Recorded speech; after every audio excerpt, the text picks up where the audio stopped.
Lately, I've been finding that I'm obsessed with old technology, whether it be old phones, old cameras, old gaming devices. I love it all. And I'm not really sure where it started. I think part of it might have come from my whole disillusion with using my iPhone. I mean, the whole attention economy where you scroll and scroll has really taken a toll on me every time I turn my phone on.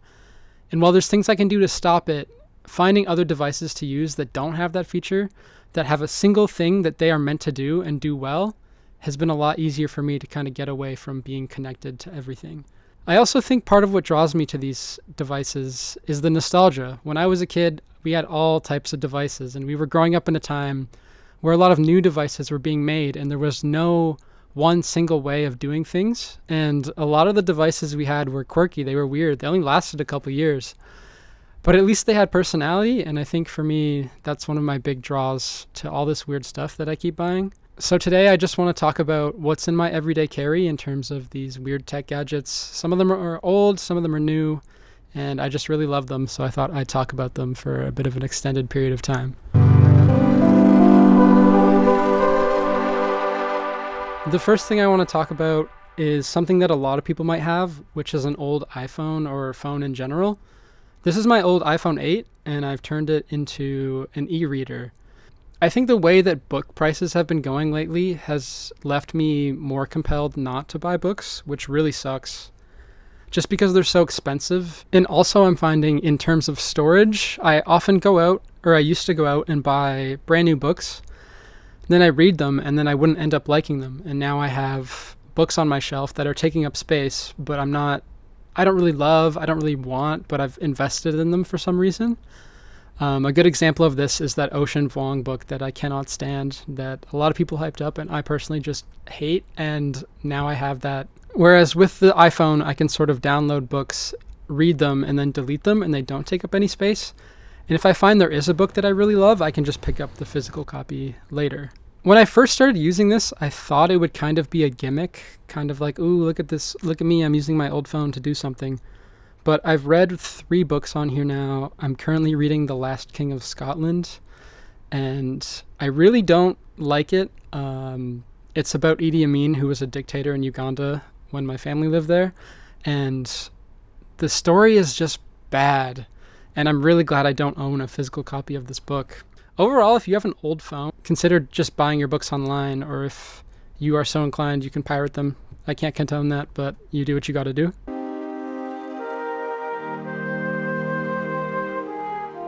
The next thing I want to talk about is my Anbernic RG35, which is an emulator device. This one in particular is meant to resemble what older Game Boys used to look like. If you can see there, it's got this sort of clear coat to it. You can see everything that's going on. Very similar front to the Game Boy Advance, I would say. I want to be here to hype this up. I had originally got it for Christmas maybe last year. And what this does, other than look like some of the devices I grew up with, is it emulates Game Boy games, PS1 games, NES games. I think a few other consoles, but I think PS1 is the newest it can go. But I had originally got this so that I could play Boku no Natsuyasumi, which is a Japanese game that never released in America, and also just play the original Pokemon games. And I was really rooting for this device, but it has given me so many problems. I had one of the SD cards fail in this, and I had troubleshooted it with my friend Zach, and we realized, oh, it's the SD card. And it turned out all we had to do was swap in a new SD card, but all my saves were gone, which is fine. We fixed it. He swapped it out, he brought it over to my house, and he gave it to me, and he said, oh, just test it out, play a game, see if it works. I turned it on, all my games are there. I just start up Pokemon Emerald or something, play it for 5 seconds to make sure it works, and I'm like, okay, sweet. And then the next day, all my games are gone. All my consoles are gone. I don't know what happened. The thing I find the most bizarre about this is that when I first bought this, we replaced the micro SD cards that come with it. And then we had another SD card fail, and then presumably another SD card fail. So I'm not really sure what I'm going to do other than keep throwing SD cards at it. But honestly, I might have to retire this, unfortunately, even though I really love the hands-on factor. It makes me feel like I should be under my pillow, past my bedtime, playing Pokemon Dungeon or something.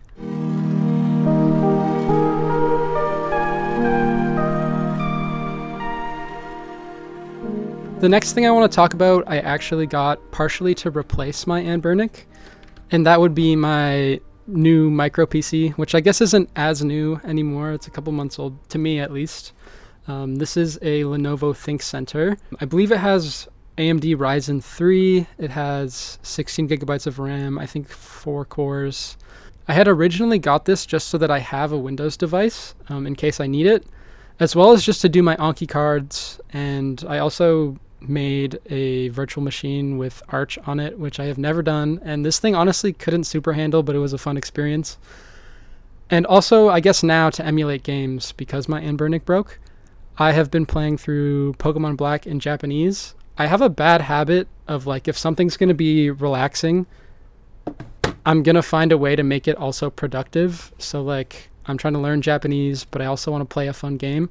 So I've been working through that since a friend recommended it, but it's good to have a dedicated workspace just to do my sort of Anki stuff when I want to focus. And what's beneficial about this is that the speakers on this monitor that I plug it into are terrible. So watching videos on it is not super enjoyable, which keeps me from sort of opening up a tab and kind of draining my brain away online. The next thing I want to talk about is actually brand new, which is the Gamma Mini Synth. And what it is a synth that has 7 buttons for chords, 7 buttons for notes, and then it has a couple knobs here where you can assign whatever parameters you'd like to control what it sounds like. This has been really good for making ambient music, and my partner and I just recently played No, I Am Not a Human on the micro PC. And so I've been trying to emulate sort of that kind of soundtrack, and this has been great for that. It also has MIDI. It does have like a sort of Tamagotchi type feature to it. And I do want to just preface that my really close friend actually designed and made this. I'm not sponsored by him at all. I just think this thing is so sick. I've just been taking this thing out to make songs whenever I have a minute. My friends and I have been using this just to add like backing synth to a track. I've actually run this through a guitar, loop pedal. We tried to put it through a telephone microphone. So it's a fun little device to be playing with, and I would watch other reviews just to get a better idea because I'm probably biased because my friend literally made this. Actually, let's take a little audio break. After I record this, I'll go and make like a little song so that you guys can get a sense of what it sounds like, and also so I can just play it because it's fun.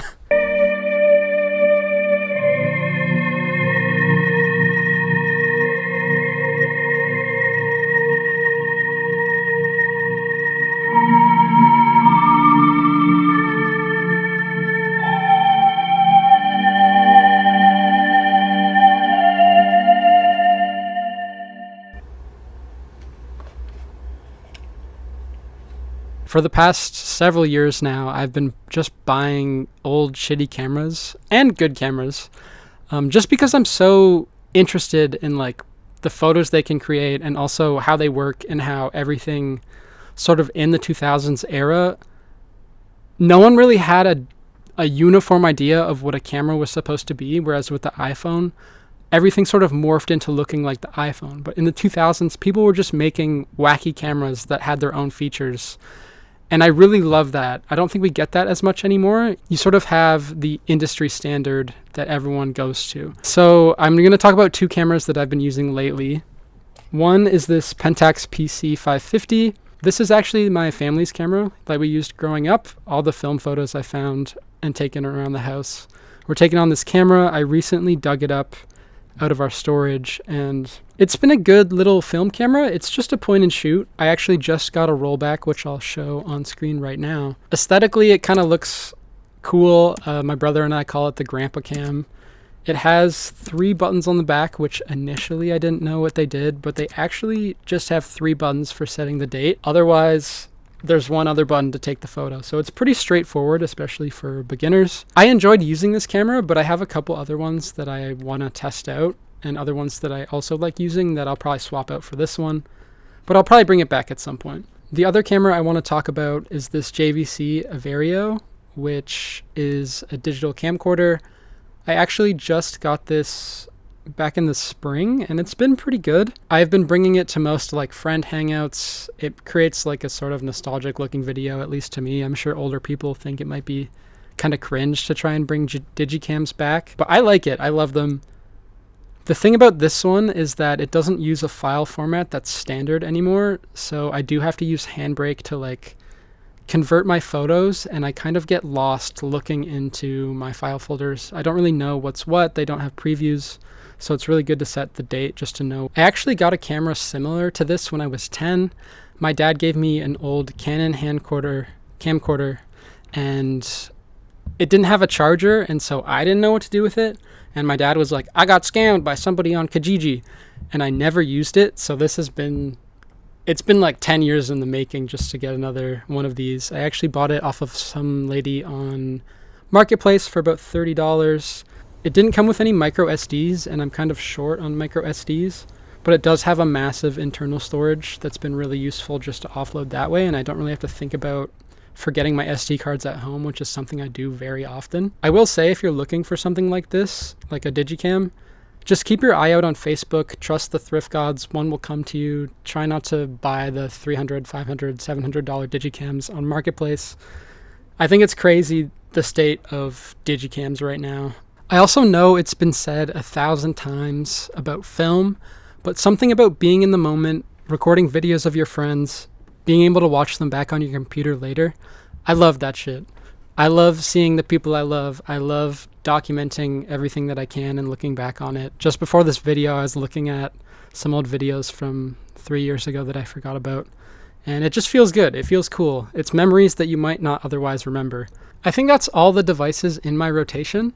I'm curious if anyone else is using some bizarre device to like circumvent using their iPhone for everything, or just because they like the experience. So let me know. I know some of my friends have started using digicams, so I think that's catching on, or has been catching on. Anyways, see ya. What do you think the best grocery store is?